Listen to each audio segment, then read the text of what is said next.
I'm about to show you 3 shockingly restored frames from the famous Patterson-Gimlin Bigfoot film that prove once and for all the film wasn't a hoax and reveal through stunning anatomical detail that what was captured that day was a real, living Sasquatch. The Patterson-Gimlin film is one of the most controversial and debated pieces of evidence for the existence of Sasquatch. Since its release in 1967, skeptics and believers alike have argued over the film's authenticity. Today, we're taking a monumental step forward in that debate. I've received 3 restored frames from the film, painstakingly enhanced by restoration expert Todd Gatewood. Although the Patterson-Gimlin footage shown in this video is not Todd's restored version, the 3 frames you'll soon see, which he's shared with me, reveal unprecedented levels of detail, providing what I believe to be irrefutable evidence that the creature captured on film was a living, breathing Sasquatch, not a man in a suit. But before we get into the details of the restoration,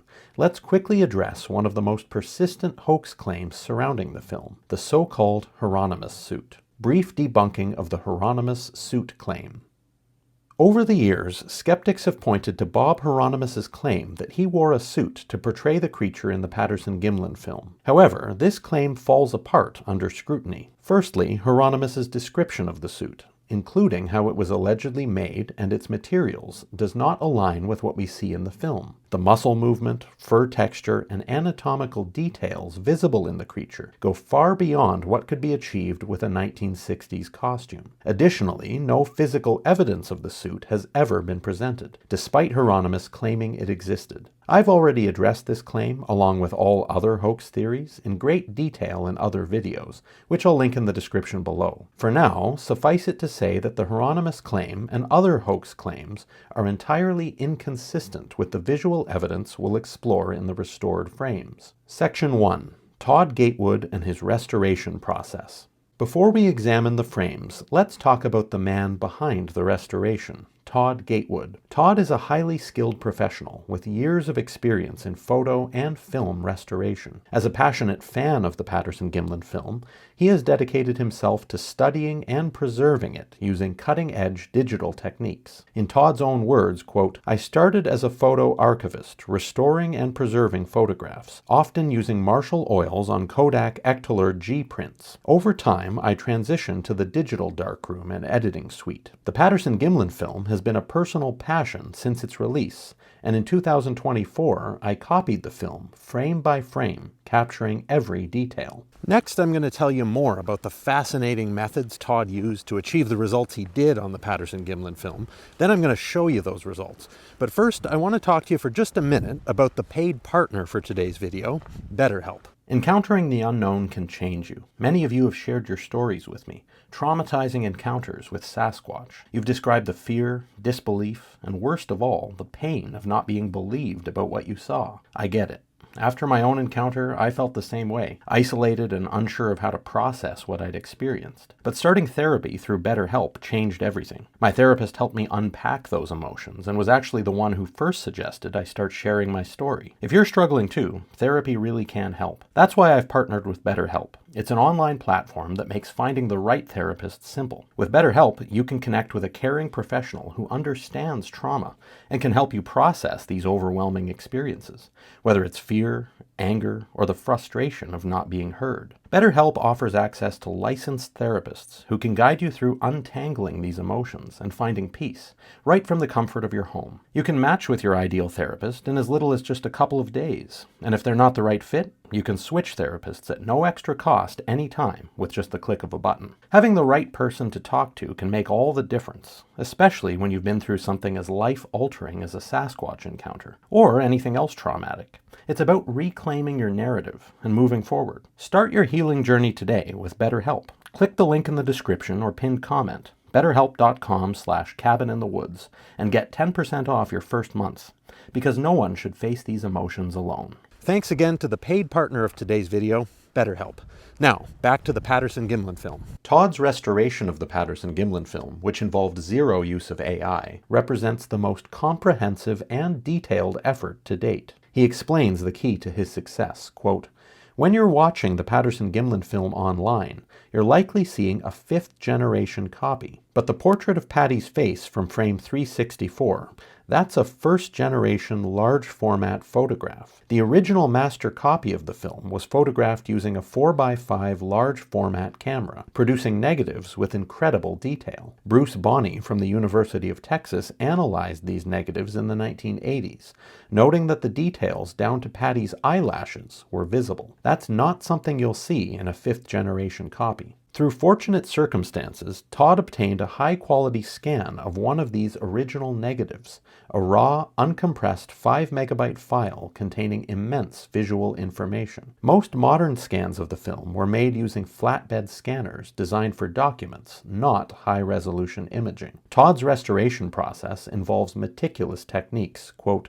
"The film is photographed frame by frame, with careful attention to focusing on the sharpest point of each frame closest to the subject. The camera is tethered to a 32-inch monitor, making it easier to ensure precision, and each frame is captured in RAW format.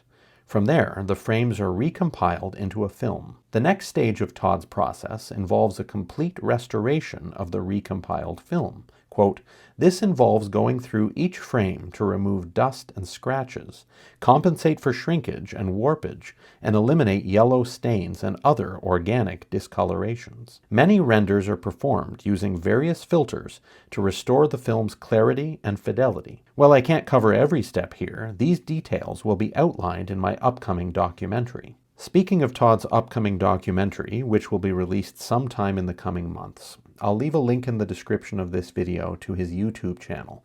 Stay tuned, keep checking that regularly, because when this documentary is released, it will be well worth watching. Todd went on to reveal the technical challenges of the film itself. Quote, "In every technical respect, the film is black and white. It can be developed in color, but the silver grains from the black and white process are dissolved during the chemical wash, creating a shadowing effect. To achieve the sharpest possible definition, I stripped the color back to a monochromatic scheme. That sepia-like tone you see in the restored portrait of Patty's face, that's exactly how it processed through my software. Nothing added." Section 2.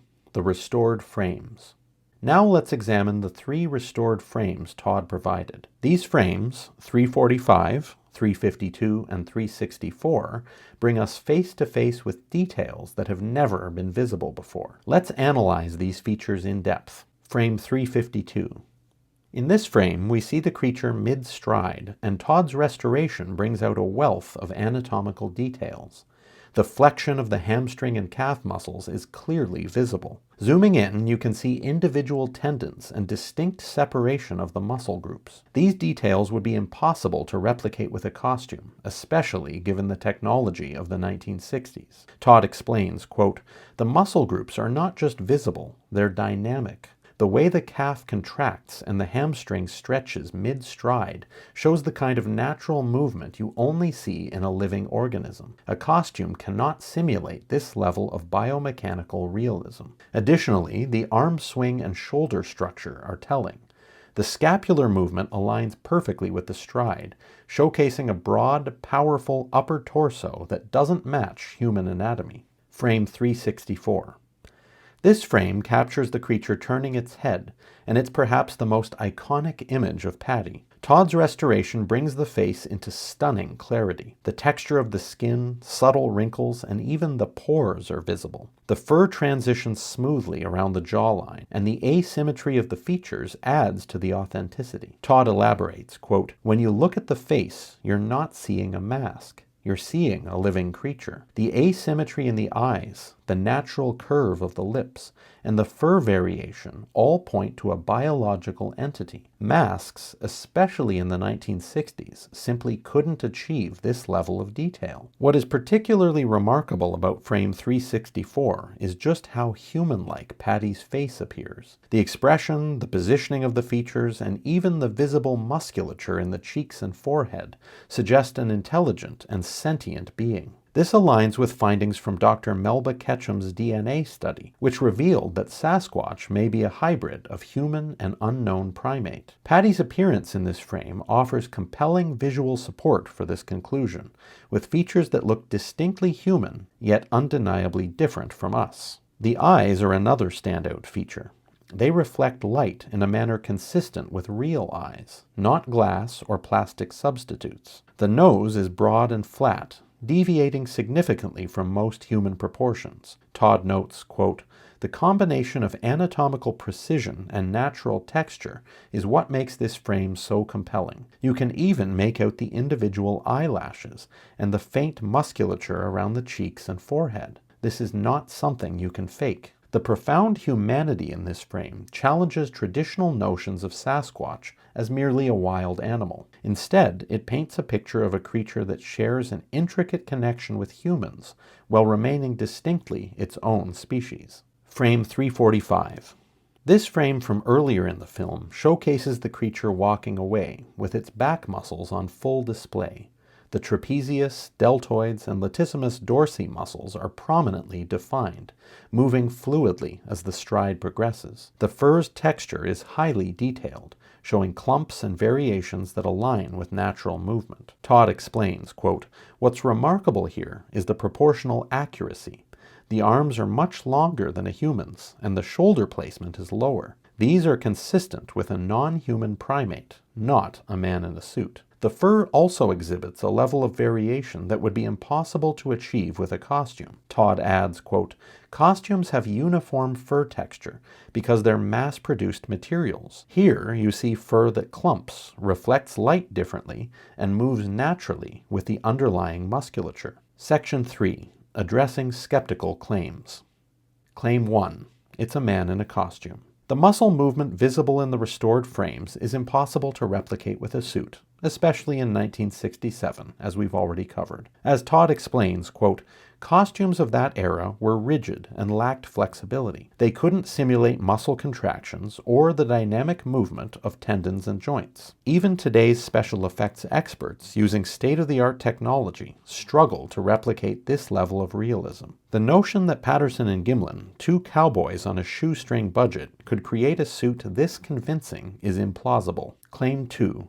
The poor film quality obscures details, making it easy to fake. This argument is rendered moot by Todds Restoration. The details revealed in the first-generation negatives, such as skin texture, muscle movement, and fur variation, prove the film's authenticity. Todd states, quote, "Skeptics rely on degraded fifth-generation copies to make their case, but when you examine the original frames, the truth becomes undeniable." Claim 3.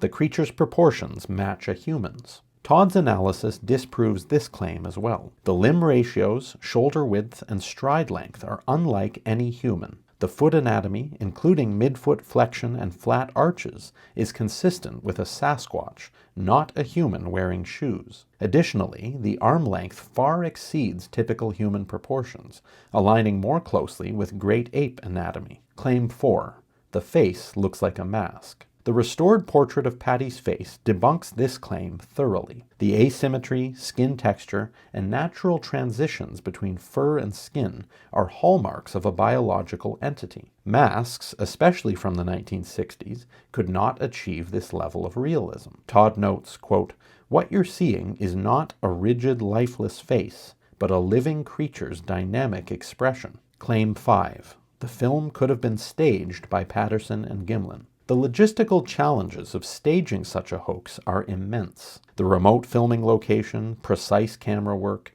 and the creature's biomechanical realism all argue against this theory. Furthermore, Patterson and Gimlin maintained their story consistently for decades, with no evidence of deceit ever surfacing. Section 4. The implications. These restored frames not only validate the Patterson-Gimlin film, but also challenge us to rethink what we know about Sasquatch. As Todd's documentary will show, the entire film, once fully restored, could become the definitive piece of evidence for Sasquatch's existence. Let's support Todd's work and bring more attention to this groundbreaking project. Check out the trailers I've included and subscribe to his channel for updates. Conclusion. The restored frames from the Patterson-Gimlin film, thanks to Todd Gatewood's unparalleled expertise, leave little room for doubt. The details we've explored today, from muscle movement to facial asymmetry, make it clear that this creature was a living, breathing Sasquatch. It's time to move past the skepticism and acknowledge the truth captured in these historic frames. So there you have it. Shocking, previously unseen details in the Patterson-Gimlin film that reveal to any sane person beyond a reasonable doubt that this couldn't have been a man in a suit.